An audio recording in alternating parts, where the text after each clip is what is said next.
e irmãs, o trecho de São Marcos que nós lemos hoje já nos faz saltar para o capítulo 7 do Evangelho. Alguns fariseus e mestres da lei se escandalizam porque os discípulos comem comem o pão sem lavar as mãos.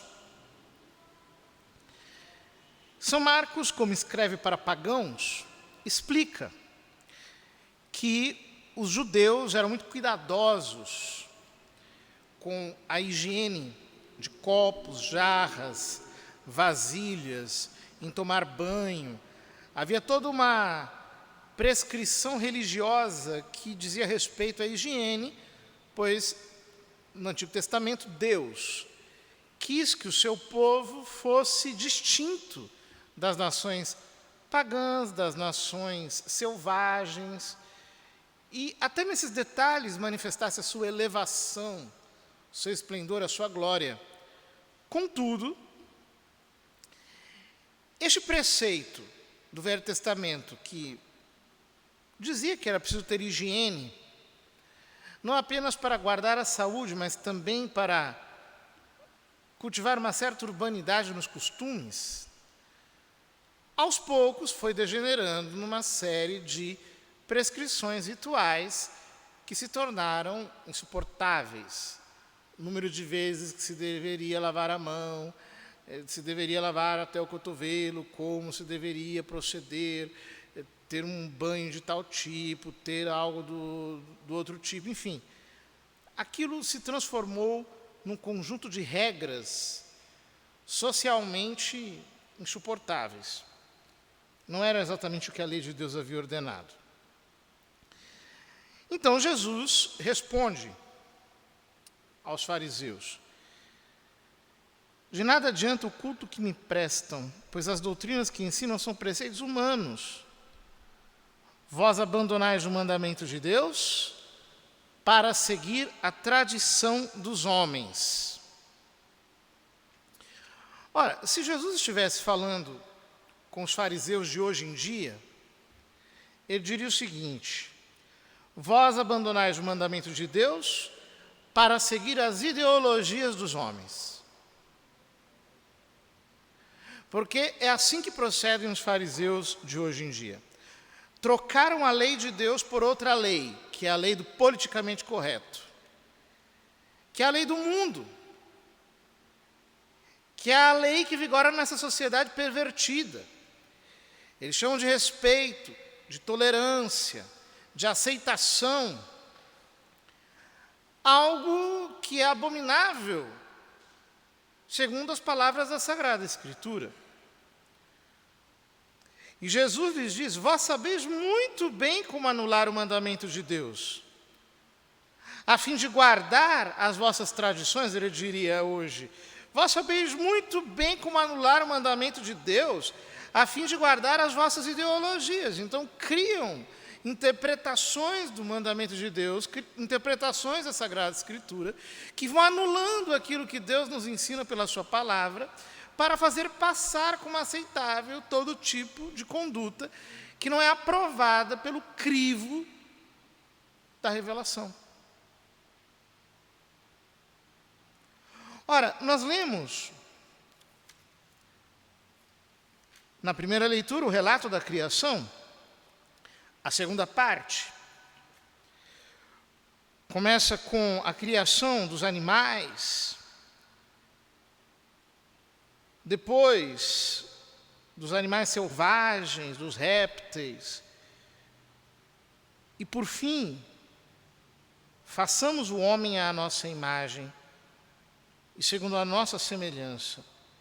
E Deus criou o homem à sua imagem. A imagem de Deus, ele o criou. Homem e mulher os criou. Está muito claro o texto da Sagrada Escritura. Deus criou o homem sexuado. Nós não somos como as amebas, nós somos seres sexuados. Nas aulas de biologia nós estudamos isso. O que significa que há uma complementaridade entre macho e fêmea. E é nessa complementaridade que se dá a propagação da vida. E, portanto, o desígnio de criação que Deus estabeleceu ao criar o universo pode ser, digamos assim, cumprido geração após geração. Ora, mas é claro que existem ideologias que querem mudar isso. E querem alterar o sentido do que está aqui. Atualmente, a ideologia de gênero se presta a isso. Ela quer simplesmente anular a criação e colocar no lugar o quê? O vazio. Porque, segundo essa ideologia, a identidade é fluida. Ela não tem sequer uma base. E ela não pode ser, inclusive, biologicamente determinada. É uma espécie de status cambiante, de metamorfose contínua. É óbvio que isso não passa pela Sagrada Escritura, e é evidente que jamais a igreja poderá aceitar tal tipo de ideologia, que inclusive excede em muito os limites de uma mera heresia. Queridos irmãos, nós precisamos saber que esta é a fé católica,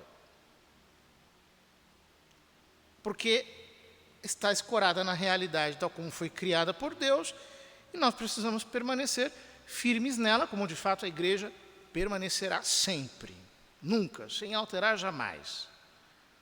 Existem algumas confusões de pessoas fora da igreja que querem de alguma maneira nos perturbar, mas nós fiéis temos que permanecer muito bem alicerçados naquilo que está determinado pelas Escrituras e pela doutrina dos santos.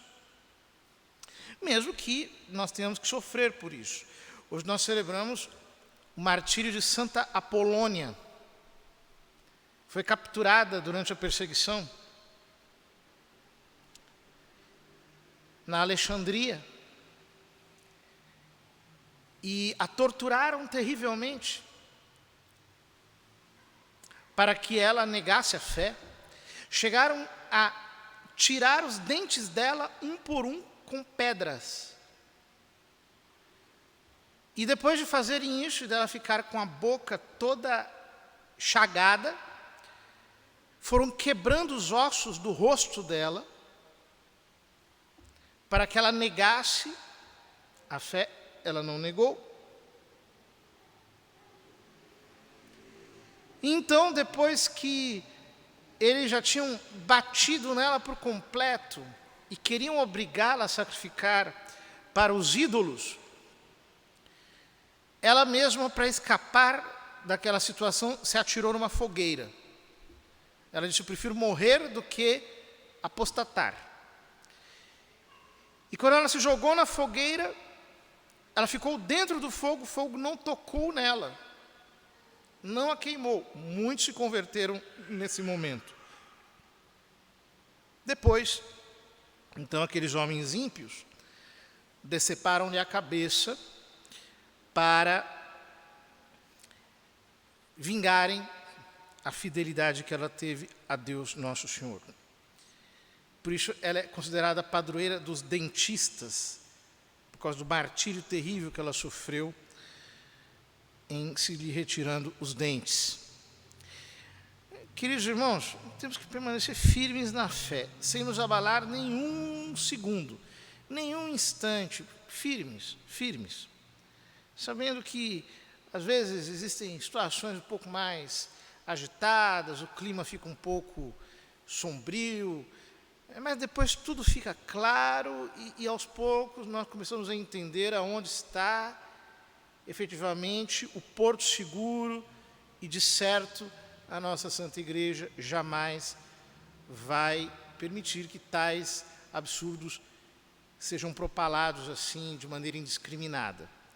Confiemos em Deus Nosso Senhor e permaneçamos firmes na nossa confissão, na nossa fé, naquilo que nós aprendemos da Sagrada Escritura, e rejeitemos todos aqueles que querem anular os mandamentos de Deus para poderem fazer adaptações favoráveis às suas ideologias. Jamais toleraremos coisa como essa, porque nós não podemos esvaziar a palavra de Deus. Nunca, jamais, muito menos para atender ao politicamente correto.